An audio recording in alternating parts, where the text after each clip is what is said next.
I have been following a lot of the baseball as far as the Major League Baseball All-Star Game. Just some thoughts on what went on.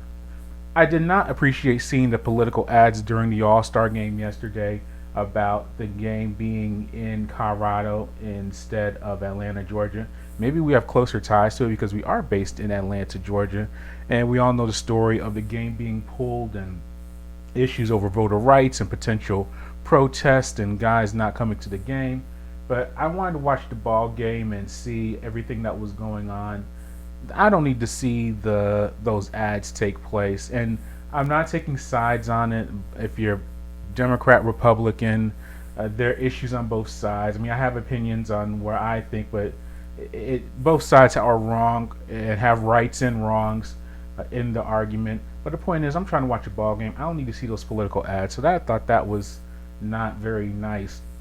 But the actual game itself, or the actual weekend festivities, I thought it went pretty well. We'll start the I thought the media coverage of it. I liked you see the influx of the younger players coming into the game, and I think that was the big focus of it. We got Shohei Ohtani, and we'll get to Ohtani a little bit more in depth a little bit later. But seeing Fernando Tatis Jr., seeing Vlad Guerrero Jr., would have loved to see Ronald Acuna in that spot, but unfortunately, him with tearing the ACL and being out for the season, he was unable, to be part of the festivities. But there is this young group of guys, and Otani's not he's in his late 20s, but there is this group right now of guys, I'll say 25 and under, who are super special talents. And I thought that they were able to express themselves, and I think even during the commercials, or you saw the lead-ins, they were having fun, smiling. I think that era of the Bryce Harper angry baseball player, I think that doesn't work. But to see Tatis smiling and Vlad Guerrero being happy, Shohei Ohtani being happy, having energy in that way is so good for the game. Acuna has a little bit of an edge to him. I mean, all those guys do. But Acuna, even he has a little. He smiles a little bit and shows his teeth, and that was exciting. I always remember I was watching a special on Ken Griffey Jr. on MLB Network, and it was a clip from. And they were profiling his career, and they showed an old clip from the '90s, and he was talking about how the reason that he's more popular than, I think, Barry Bonds, and I'm trying to see whoever someone else that they were mentioning. He said because he smiles. And obviously, there's a lot more that goes into it than just smiling a lot. You have to back it up with a really good game, and as far as talent and production and marketing, a lot goes into it. But it does help if you have a guy who is smiling and is happy to be at the ball field. And I think you see that with those guys. That home run derby, I think the problem with the derby is even I get worn down by it. It's long, and just the format of it, and they've cut it down. The way they now have like the brackets, and you don't have as much time to hit as many home runs. So, but it still is a long night. You're going from about 8:30 to 8:30 Eastern Standard Time to about 11 o'clock, 11:30, and that's very tedious. Seeing so many home runs just keep going on and on and on. But I thought that the Ohtani and Soto matchup in the first round was very fun, and I thought that I think guys, you have Pete Alonso, the polar bear. He's built for that competition. He embraces it. You have guys who back out of it and didn't want to participate, but he's a very good player. He's an all-star caliber player for the Mets. So it's not like he's just it's like when you have the slam dunk contest in the NBA, where you have guys who play only 5 minutes a night and is a 12th man on the bench. They're not star players. Alonso is a star player, and he plays in New York, and he embraces the home run talent. So he's a two-time winner 2 years in a row. So he's a tremendous performer in that field. But I thought that was very good. And I was talking to a friend who doesn't like baseball at all, and she was watching it with their boyfriend, and she was really excited by it. And I was like, that's a good sign. And trust me, if you know this person, she does not like baseball at all. But the fact that she or her boyfriend wanted to watch it, because he was into the sport, and she was watching along with him and actually liked it. Now, the home run derby is not a true indication of a baseball game, but the fact that you're getting some different eyes onto the sport through that derby is a good thing. Maybe herself and some other people became fans of Ohtani and Alonso and could follow them, or Soto, and follow them as they continue on through the rest of the season and their career. And that's what you want with this type of scenario. So I thought that the home run derby was done very well. I love the Ohtani story, and I get mad or disappointed with guys like Chris Russo and Brian Kenny. And I hate to say, you look at their demographic and their makeup, and it's not a racial thing. And we'll get to Stephen A, because he had a very interesting few days. Stephen A. Smith of ESPN with Ohtani and his comments on race. But I think that you have this generation of baseball media members, whether it's writers or those cases with Kenny and Russo, as far as TV. And trust me, I listen to Mad Dog Unleashed every other day. I'm on it. I support. I like Chris, but the fact that there's this narrative of he has to choose, well, two narratives that are annoying me with Ohtani. One, that he has to choose. He has to pitch only, or he only has to hit. Let him do both at the same time. Will he eventually have to choose one? I think so. Will it be as a hitter or a pitcher? I don't know the answer to that. But let us have this moment where you have a legitimate all-star caliber pitcher and hitter. On the hitting side, he's an MVP candidate, leads the league in home runs and I think RBIs.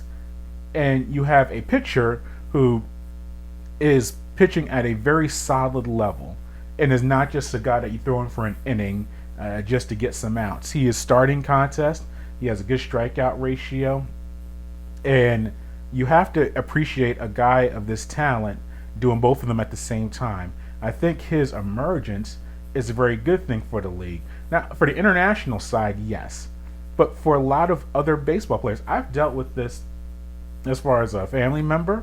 Well, to a lesser degree. What you get with a lot of these younger baseball players, and I've covered high school sports and worked at college, is a lot of these guys can hit and pitch.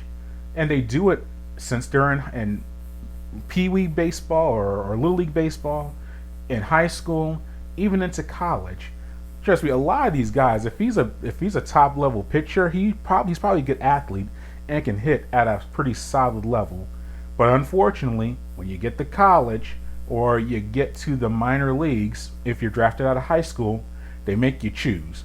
You're going to be a hitter or you're going to be a thrower. And yes, you have to dedicate yourself to be the best athlete or baseball player you can.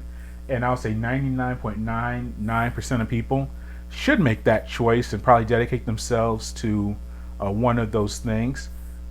But I think if you have a guy that can do both, let him ride it out, whether it is at a collegiate level and whether even if he's drafted out of high school and goes to the minor league level, let him try both. Now, if he's unable to do well in one of those facets, okay, you make that choice and you keep it moving. But that's where you're going to get more elite athletes wanting to play baseball and wanting to be it's all about multiple aptitudes and skills and versatility. That's why in football you see guys, they like to play offense and defense. In basketball you do that anyway. You're on the court, you're going to do both sides of things. But baseball, I think you're going to have a lot of these athletes are going to say, hey, I can if I'm a good pitcher and I'm a good hitter and I can field, I could do it all. And I think that's going to attract a good amount of good young players. And I think that the ability to throw and to hit will also attract multi-sport athletes into the game. Baseball has become, in a lot of sports, become so specialized with having to choose your path at such a young age. This could be an opportunity for a 14-year-old or a 16-year-old who wants to play basketball and baseball and football, and they should be playing different sports. But he can realize that, hey, I can, and I'm not saying she, because in softball, you see a lot more often as far as pitchers hitting. It's not this big of an issue as it is in baseball. So I'm not forgetting the women athletes out there listening to this. It's just softball. This isn't as big of a topic or issue. It happens sometimes, but it's not as much as baseball.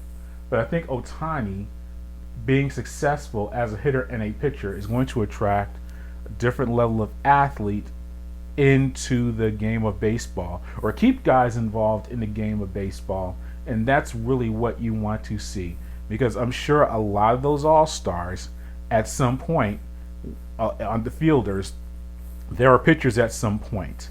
And the pitchers, you'd be surprised of how many of these pitchers were really good high school hitters, and some of them even hit in college in some capacity. So I think that if you have to embrace that diversity of athleticism, and these people like Kenny and Russo wanting to limit a guy's athletic ability at this stage, it hurts more than it helps. So seeing him hit the home run derby, as far as Ohtani goes, and being able to play in the All-Star game as a hitter and a pitcher, that was very cool to see. I like that they were miking up the people on the field, like Tatis and Freddie Freeman. These guys are good personalities. They're not stiffs, and I think being able now, they're not going to do this during the regular season game, and I wouldn't expect them to do that. But to be able to speak with them while they're on the field, or even while they're batting, I think you show a little bit of their personality. So that's a good thing. I mean, Vlad Jr. is a guy who, maybe because he plays in Canada, he has the name because he's a son of a Hall of Famer. So we've been hearing about Vlad Jr. since he was a middle schooler. So that part's not a surprise. But that was a big stage for him, hitting the home run, being the youngest MVP ever, and the second youngest player to hit a home run in the All-Star game. That was really a good moment to see him do that. And he's kind of had 3 careers in his short tenure. He's only 22 years old. But when he was drafted, it was all about career number 1. It was about him being the son of Vladimir Guerrero. We all know him, his father, Hall of Famer, all-time great. Played a good amount of his career in Montreal, made his name there. His son gets drafted by Toronto. So you have the Canadian connection, so it's the child prodigy coming into that Canadian market. Career number 2, he comes and he makes it to the majors, but he's inconsistent with his health physically, and he's talked about it, so I'm not going to speak out of term. He was heavy, he was not well conditioned, and he lacked some focus. This past off season, he gets a check. I guess he talks to his father and David Ortiz, against some of his mentors, and he gets into very good shape. He loses weight, he gets in better condition, and now he's vying for a triple crown. I mean, he's first or second in the AL in home runs, RBIs, and batting average. And for a Toronto team that is competing for a postseason spot. So he's had 3 careers really within the past 2-3 years of his life. But this is a very big moment for him, winning that MVP award. He's also become a better fielder, moving over to first base. So now he's solidified his position on the field. That was just a really good moment seeing him win the award. What I did, and I'll end on this. 2 things. One, the tribute to Hank Aaron and having just the family on the field. Tremendous moment. You wish it was in Atlanta, but circumstances are what they are. But still, that was a very beautiful moment by Major League Baseball, paying tribute to the family of Hank Aaron. So that was really good. I did not like the uniforms. The one thing we like about the All-Star game, maybe because of the nostalgia in me, is I like seeing the player introductions, because you get to see all the players from every team being a shout out to or giving respects to whatever franchise it is. So I mean, I was growing up as a Mets fan, so it's always good to see whoever was representing the Mets, whether it was Dwight Gooden, Darryl Strawberry, you go down the line, Gary Carter. As far as the 80s and the 90s, you transition to some different guys. So it was always nice to see your player on the field with your uniform on. So to see all those guys in those generic blue and white uniforms, and I know they had the different crest or logos, and they tried to do some different stuff, but I like seeing all the guys in their different uniforms on the field. It's a nice color of visual to see that happen. So the fact that they weren't in the same uniforms, or they were in the same uniforms and didn't have their different ones for their different franchises. That was a little bit disappointing. So that's what I would have changed that part of it. But I thought overall it was a good experience for Major League Baseball, seeing those guys out there and making their presence felt. So we'll be keeping track of everything going on with baseball in the second half of the season, and there's a lot going on with a lot of franchises. Some that are surprises, like the Giants in the NL West, that are playing really well, to the jam-packed, maybe not for the best reasons, NL East, with the Mets leading that division, but you can make cases Atlanta, Philadelphia, even Florida, in Washington. I can see either of those teams making a run, maybe for the division, just the way things shake out. Obviously, you have the AL East with the Yankees. Will their struggles continue throughout the rest of the season? How does that shake up or shake out? Can the White Sox keep this momentum going through the rest of the second half? And then you have the West. Houston looks to be the class of that division. So there's a lot of intriguing storylines going on in baseball. You have Jacob deGrom, who might be putting together the best regular season in, I don't want to say in history, because you have to go years and years, but maybe of this generation, the past 10, 15 years.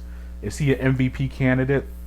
You have Guerrero, who I mentioned, being a Triple Crown threat. That's always an exciting thing to follow throughout a regular season. So baseball has a lot of good things going on for the second half of the year, and we'll be on top of that as that rolls along. Let's move on to the original free kick and things going on in the world of professional soccer. This is kind of a cleaning out the closet portion of the show because we've been off for about a week. So a lot of games and activities have taken place. So I'm referring to matches from July 7th and July 8th. I know in sports terms that was an eternity ago.